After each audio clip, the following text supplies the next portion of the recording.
Hey, what's up guys, Duff here. It's a little different, huh? Or what is today, Wednesday? I am in the intermediary portion of a MOHS procedure for some more skin cancer that I have cut out right there. And I have a little bit of time to kill yet, about a half an hour or so. So I have my One Wheel XR here. So I figured I'll just zip around on that for a little bit. And yeah, it's a good way to spend some time, right? I'm hoping I remember to charge it. It's been a while. I'm trying to remember if I... Yep, okay. I'm hoping I charged it after I used it last, which was a few weeks ago. But we're moving.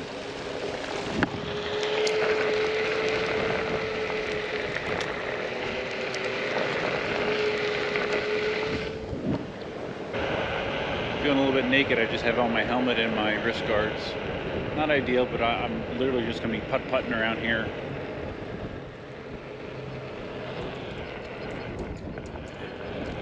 Should not be putting myself at risk, although, as always, it's always better to have too much gear than not enough, right?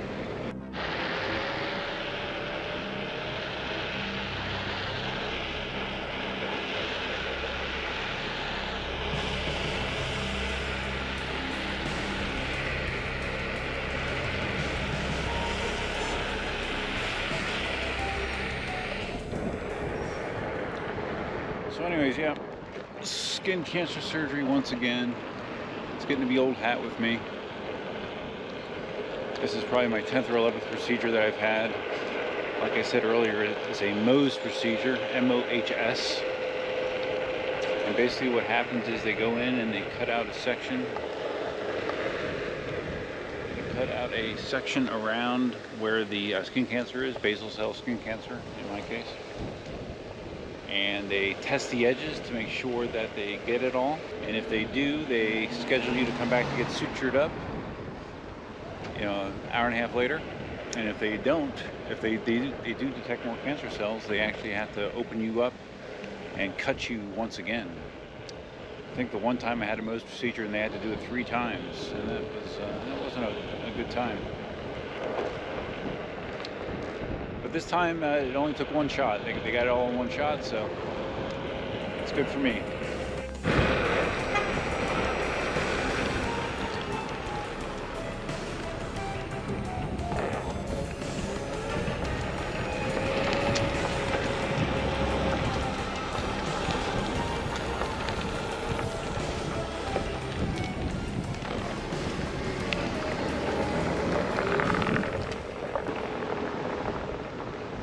So like I said, I've had tons of skin cancer cut out, and I can only attribute it to, you know, sun exposure in my youth, lots of volleyball outside. You know, like most people my age, I used to think it was really cool to try to get as tan as possible. You know, sunblock was not even a fleeting thought in my mind. So I think all those years of being negligent with my skin has been coming to so. I think I had my first spot cut off in my mid-30s or late 30s. So yeah, I started early. So I think I've been going to this guy for probably 15 years.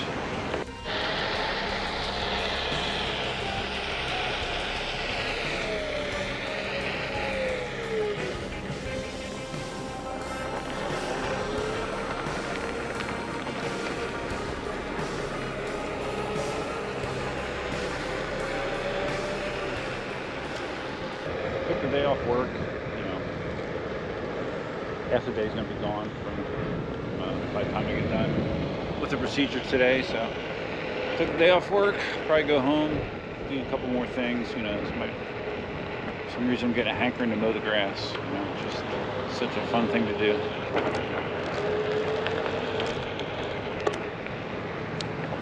But not as fun as riding the one wheel.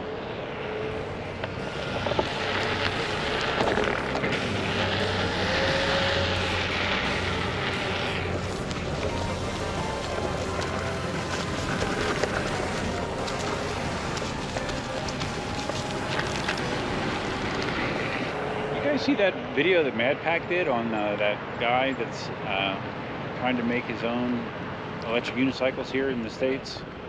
I know I've seen some of his posts of his customs that he's done. You know, he's done one-offs, several different designs, so you know, he obviously has the skill to do it. But Adam was sort of like pitching it like he plans to try to do a legitimate launch, you know, selling them as a business. And it's going to be interesting. I saw some of the prototypes. You know, there was some pluses and minuses I saw to the design. Definitely unique, for sure. I don't know that it was something that would appeal to me or not, but my big question is just the logistics. You know, as far as I know, this is basically a one-man operation, and it's going to be interesting to see what happens. But it would be awesome to have a USA-based EUC manufacturer. So yeah, I guess every journey starts with a single step, right? So hopefully this is a single step to a successful journey for this guy. I don't know his name. I forget the name of the company as well, but good luck to you, bud.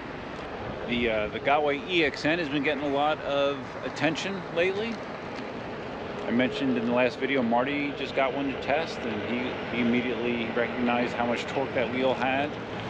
And Chooch and Adam as well have basically echoed those same feelings, that as far as acceleration goes, the EXN is the strongest wheel that they've ever ridden. So, you know, if you're willing to overlook some of the other quality control issues with Gotways, EXN might be an interesting wheel for you. If you're all about performance, that wheel definitely has all the performance you could probably want, and a big battery to boot. Me being old, I tend to focus on some of the other things, like the trolley handle and the position of the charging ports that look like they are drains for a bathtub.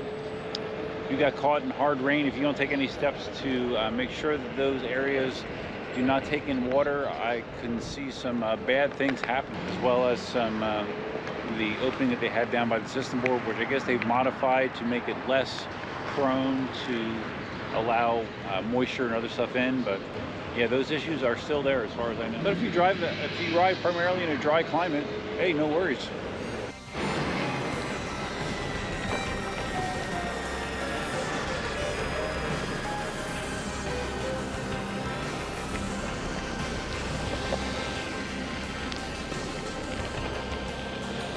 Something about side stance riding, man. I dig it.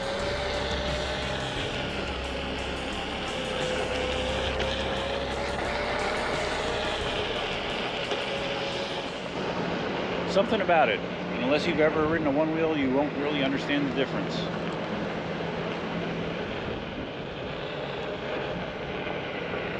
And that's all I got to say about that.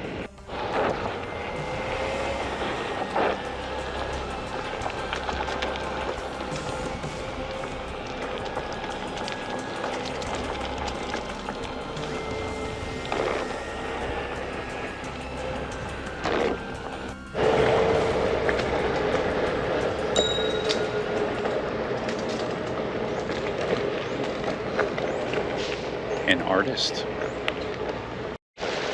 Oh guys, there was one thing I wanted to mention regarding the halo light that I installed on my Sherman that I overlooked, and I picked up on it when I reviewed the letter that Joe put in the box with the stuff that he sent me. I mentioned how the light kit that you buy on AliExpress, it's bare wire, so you have to put a right angle microphone jack on there. But there's another part of this that I neglected to pay attention to. That light, by default, the outer halo strobes. And that is its behavior. It just strobes, and you can't disable it. However, Joe bypassed, there's a chip on there, and I don't know if this is, I need to find out if this is documented on the Electric Unicycle forum. There's a chip on the light that controls the strobing, and Joe bypassed that chip that allows the light to stay on full time. And in addition, he had to solder on a resistor so that halo light is able to stay on all the time and doesn't overheat. So there is definitely a lot more to this than meets the eye. You know, luckily for me, Joe did all this legwork for me ahead of time, so all I had to basically do was slap it on and plug it in. But if you want to try to do something similar, you would have to take those additional steps as well. So like I said, I will try to see if I can find the details on that, exactly what was done, if that's something that has been published, but it is definitely not a plug and play operation.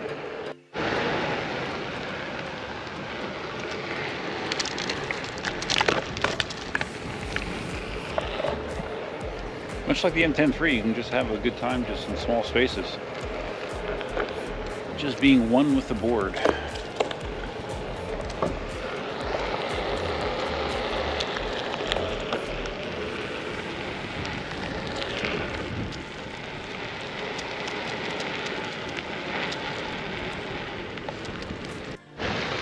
Okay guys, I think it's going to wrap it up for my One Wheel XR MOHS intermission ride.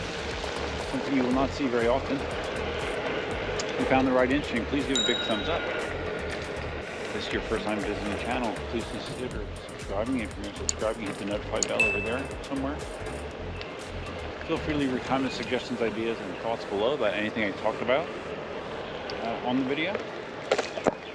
We do have membership available on the channel. I'm not going to go into a big commercial about it, but hit that join button down below and you can find out more information about it. Lots of different perks. And yeah, that's all I have for now, guys. Hope the rest of your week is fantastic. Until next time, Duffman out. Do a simple stop.